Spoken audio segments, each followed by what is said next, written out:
বৰিটাপা থুটি কাটা আৰক্ষীৰ পহৰা চকীৰ ভূমি পূজন সম্পন্ন।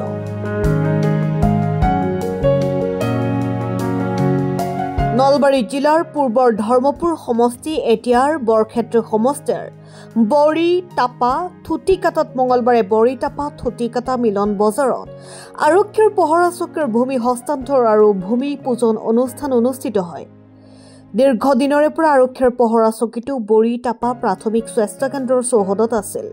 এতিয়া আৰক্ষীৰ পহৰা চকীটোৰ স্থায়ী সমাধানৰ এই অভাৱ দূৰ কৰাৰ বাবে বৰিটাপা চুটি কাটা মিলন বজাৰ সমিতিয়ে বজাৰ সমিতিৰ 1 বিঘা 4 কঠা 8 লেচা ভূমি মঙলবাৰে আনুষ্ঠানিকভাৱে বৰিটাপা থুটি কাটা মিলন পহৰা আৰক্ষী চকীৰ বাবে চৰকাৰক ভূমি হস্তান্তৰ আৰু ভূমি পূজন কৰা হয়।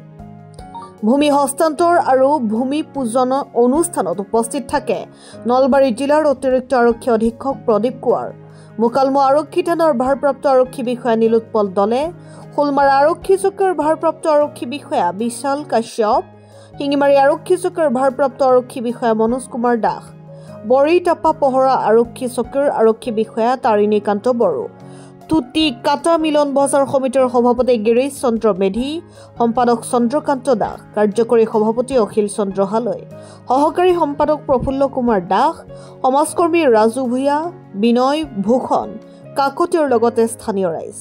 পহৰা চকী আছিল, এই পহৰা চকীৰ ভূমিদান আৰু হস্তান্তৰ ভূমি পূজন হ'ল। 1975 চনতে আমাৰ ইয়াত এই বৰিটাপা থুটি কাটা মিলন বজাৰখন স্থাপন হৈছিল। তেতিয়া যিসকল মহামুনিসকলে এই অনুষ্ঠান স্থাপন কৰিছিল, তেতিয়াই তেখেতসকলে এটা প্ৰস্তাৱ লৈ থৈছিল বা তেখেতসকলৰ মনৰ আশা আছিল যে এদিন বৰিটাপা থুটি কাটা মিলন বজাৰত এটা আৰক্ষী চকী হ'ব। কিন্তু চৰকাৰৰ লগত বিভিন্ন ধৰণে যোগাযোগ কৰিও আজিলৈকে এই আৰক্ষী চকীটো আমি কৰিব পৰা নাই। এই আৰক্ষী চকীটোৰ পৰিৱৰ্তে আমাক ইয়াত এটা আৰক্ষী পহৰা চকী তেখেতসকলে আমাক দিছিল। এতিয়া কথা হ'ল যে এতিয়া বৰ্তমান যিজন আমাৰ অতিৰিক্ত আৰক্ষী অধীক্ষক আছে, তেখেতৰ তৎপৰতাত তেখেতৰ লগত আমি এই আৰক্ষী চকীটোৰ বিষয়ে আলোচনা কৰোঁতে বা লগ ধৰোঁতে তেখেতে কৈছিল যে কোনোবা এটা PP নতুবা আৰক্ষী চকী যদি হ'ব লাগে তেনেহ'লে চৰকাৰক মাতি দিব লাগিব। আমি তেতিয়া তেখেতক কৈছিলোঁ যে আমি 1997 চনতে বৰিটাপা থুটি কাটা মিলন বজাৰত থানাৰ কাৰণে আমি 1 বিঘা 4 কঠা 8 লেচা মাটি আমি দি থৈ দিছোঁ।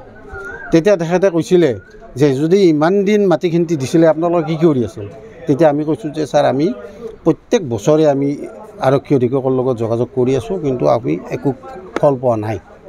তেতিয়া তেখেতে কৈছিল যে নিয়ম মাফিক আপোনালোকে মাটিখিনি হস্তান্তৰ কৰিছেনে? তেতিয়া আমি কৈছোঁ যে আমি কৰা নাই। তেনেহ'লে ঠিকে আছে, আপোনালোকে নিয়ম মাফিক মাটিখিনি আমাৰ হাতত হস্তান্তৰ কৰক, আৰু হস্তান্তৰ কৰাৰ পিছত আমি সেইখিনি মাটিত আমি ভূমি পূজন কৰিম, আৰু তাৰপিছত পৰ্যায়ক্ৰমে আপোনালোকৰ যিটো দাবী আছিল বা যিটো আশা আছিল, সেই দাবী আৰু আশাটো পূৰণ কৰাৰ কাৰণে আমি যথেষ্ট চেষ্টা কৰিম।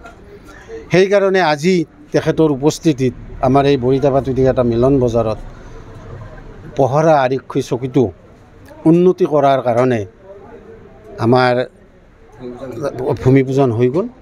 আমি নিয়ম মাফিক আমি তেখেতসকলক মাটিটো আমি হস্তান্তৰ কৰিছোঁ, আৰু আমি আশা ৰাখিছোঁ যে তেখেতসকলক সুমতি দিয়ক ভগৱানে, যাতে আমাৰ এই বৰিটাপা থুটি কাটা মিলন বজাৰত এতিয়া আৰক্ষী পহৰা চকী স্থাপন হৈ যায়।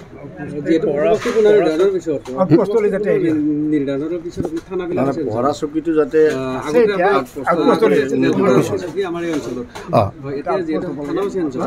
এতিয়া আমাৰ এইখিনি আগতে বৰিটাপা থুটি কাটা দাউদি এইখিনি গাঁও আছিল, আমাৰ বেলখৰ আৰক্ষী থানাৰ অন্তৰ্গত আছিল।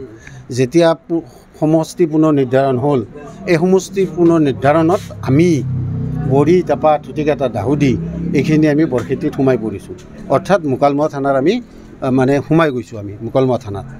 গতিকে আমাৰ মুকালমুৱা থানাতকো আমাৰ যথেষ্ট সহায় লাগিব, বা বেলখৰ বা শলমাৰৰো আমাক সহায় লাগিব, যিহেতু ইয়াত এটা আউটপোষ্ট হ'ব।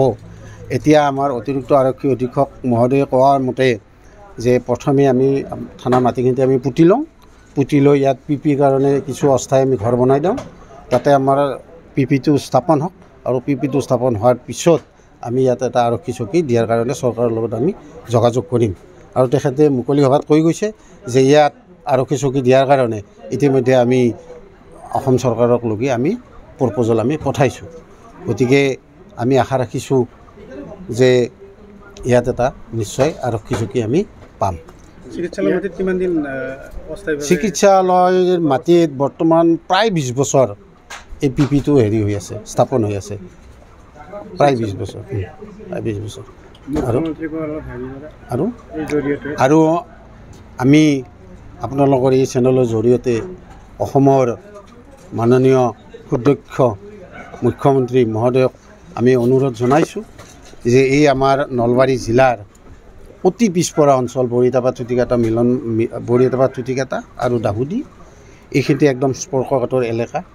ইয়াত সঘনাই চোৰ ডকাইত এইবিলাক হৈ থাকে, অপ্ৰীতিকৰ ঘটনা হৈ থাকে। গতিকে এই অঞ্চলটোৰ শান্তি ৰক্ষাৰ কাৰণে তেখেতেও যেন আমাৰ ইয়াত এটা আৰক্ষী চকী দিয়াত। বেলশৰৰ পৰা শ্বাহজাহানৰ ৰিপৰ্ট, অসম টাইম। ঘৰত আনন্দ আৰু সম্পৰ্কৰ চমক বজাই ৰাখিবলৈ জৰুৰী হৈছে সকলো আনন্দময় মুহূৰ্তত মৰমৰ উপহাৰ দিয়াটো। সেইবাবে মধুশ্ৰী জুৱেলাৰ্ছে আনিছে সকলো ৰঙীন ক্ষণৰ বাবে বিশেষ গহনা। হীৰাৰে হওক, সোণৰে হওক বা ৰূপৰে হওক, শ্ৰেষ্ঠ ডিজাইনছ আৰু হলমাৰ্কযুক্ত গহনাই ৰাখে সম্পৰ্কক নিখুঁত। তেনেহ'লে আজিয়ে আনক আনন্দ মধুশ্ৰী জুৱেলাৰ্ছৰ সৈতে। যোগাযোগ কৰক 7002800341 নাইবা ভিজিট কৰক LNB ৰোড, নলবাৰী, অসম।